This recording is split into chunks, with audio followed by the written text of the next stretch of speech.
What's good, people? It's Joshua from Joshua Chubb Photography, back again with another video. And I want to start off by saying I apologize because this video that I'm making for y'all right now, I actually made this video about 2 weeks ago, and I didn't post it, and so I kind of wanted to redo it, and I was kind of going back and forth. But anyway, I'm gonna tell you all about this new Fujifilm camera that I got. It came out September this year. I'm super stoked to show y'all what it is. Hold on, it didn't come out in September? Oh, it did come out in September. It didn't come out this year? What year did it come out in? 2014? No, this ain't come out in 2014. Hold on, let me see what's going on here. You got me messed up. I know I ain't get this camera, and you telling me this camera came out in 2014.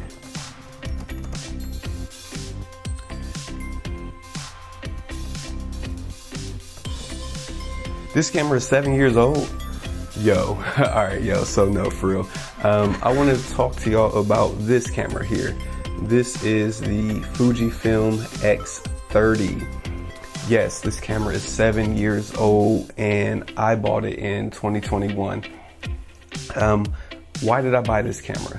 So I've been looking for like an everyday camera, and for those of you who may have seen some past videos that I've posted, I told you I had the X100V about a year ago actually, and to me it was a perfect everyday type camera. However, there was one problem with it.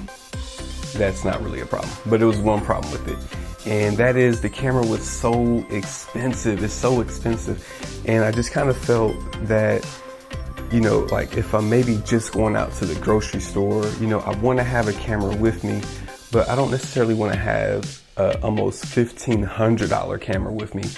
And so I've been kind of looking for something cheaper to kind of take its place.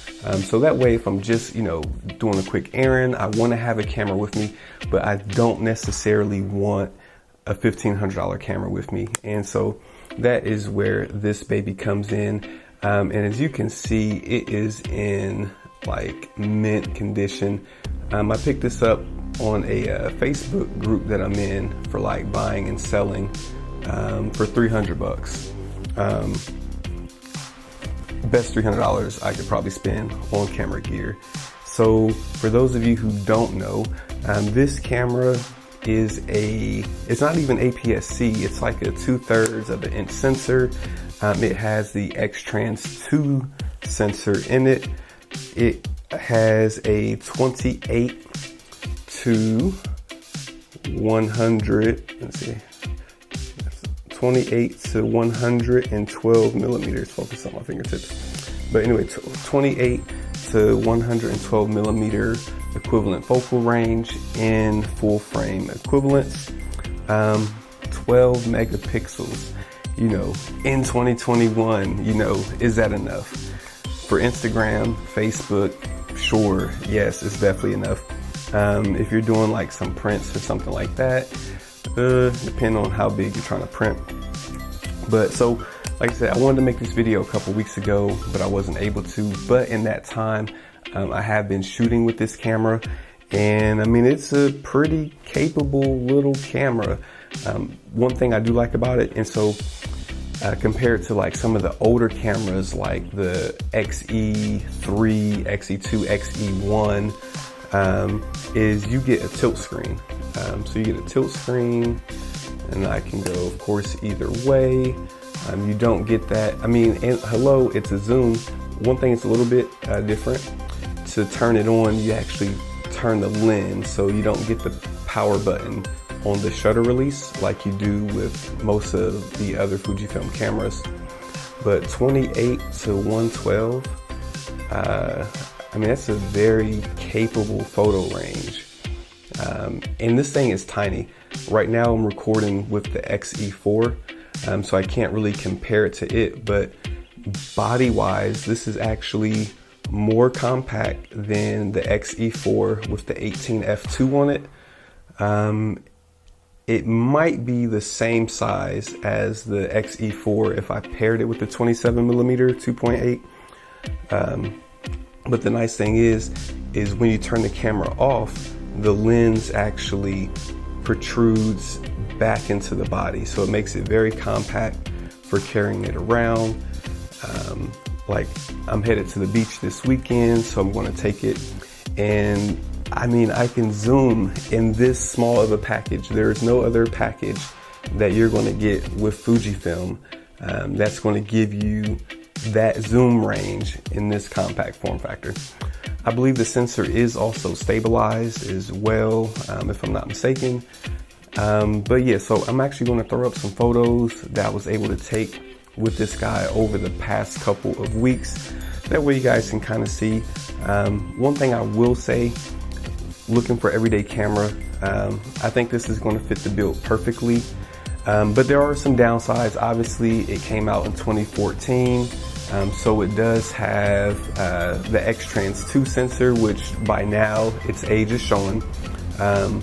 When you start getting to like 1600, 3200 ISO, you start to see the noise, but it kind of, you see the grain. It makes it look filmic though, so I appreciate that.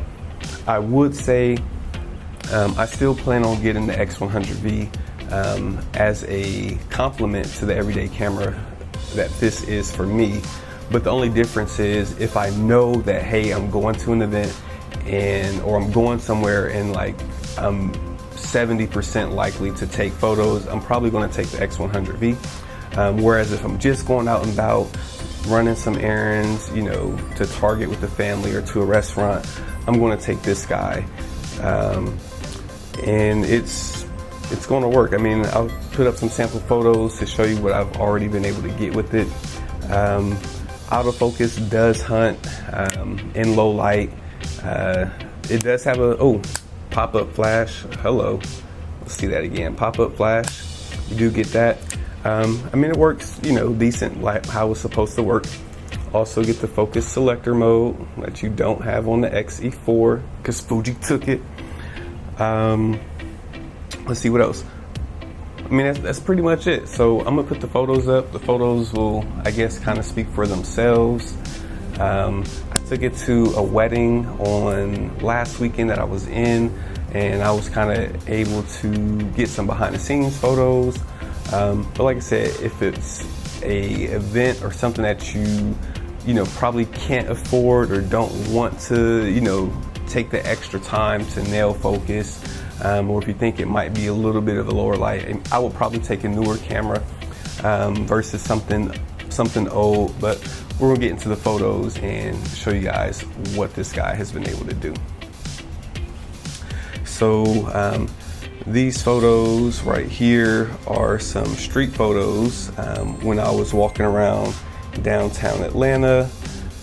Just a couple of quick snaps, and then I was staying at the American Hotel downtown, so they have a car outside. So a couple of the car. One thing about this camera, it has a super macro mode, and it allows you to get extremely close. So I'll show you this picture here. This is actually a shutter hugger that I got. Kind of when, taking pictures of kids, they don't want to look. So something that will hopefully grab their attention. It seems to work half the time. But you can see this is normal focusing distance and then in super macro. And I mean, actually I had to turn the camera sideways because the light was blocking, and I could actually get even closer than that. But I think you guys get the picture. Super macro mode is fantastic. We were getting ready for the wedding in one of the guys' hotels. He was actually staying at the Westin, and so he was on the 57th floor, and so these photos were taken there. And you can see, I mean, this is the Mercedes-Benz Center. I meant to actually grab one that showed how far away I was from it, but I ended up taking this other photo here so you can see This is at 28 millimeters, and then all the way out at 112 millimeters. I mean, that's pretty decent range for something this compact. Now there are other manufacturers, of course, who do make, you know, super zoom cameras, but I love Fujifilm. This does have the classic chrome film simulation for those of you who love classic chrome.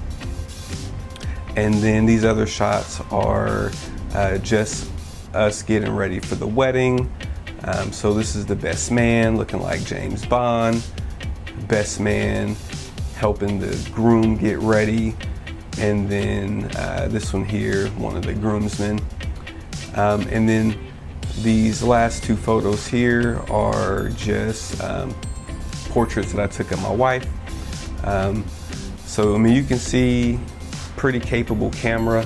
I would say if you're going to be in good lighting conditions, definitely a solid camera. Autofocus does lock on, you know, pretty quick for a 7-year-old camera.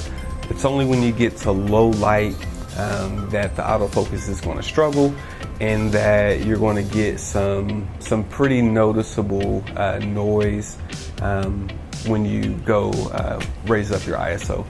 So again, just wanted to make a quick little video about the Fujifilm X30, and I'm just like so amazed, like whoever had this before, I mean, they took immaculate care of it. Like, they barely used it. Oh, this does also have a leaf shutter. However, you don't get the built-in ND like you do on the X100 series. So yeah, but I don't know, 300 bucks, competent everyday little camera. I'm digging it. So until the next time, I just knocked the mic off. We're gonna roll it. But until next time, I will see y'all in the comments. Peace.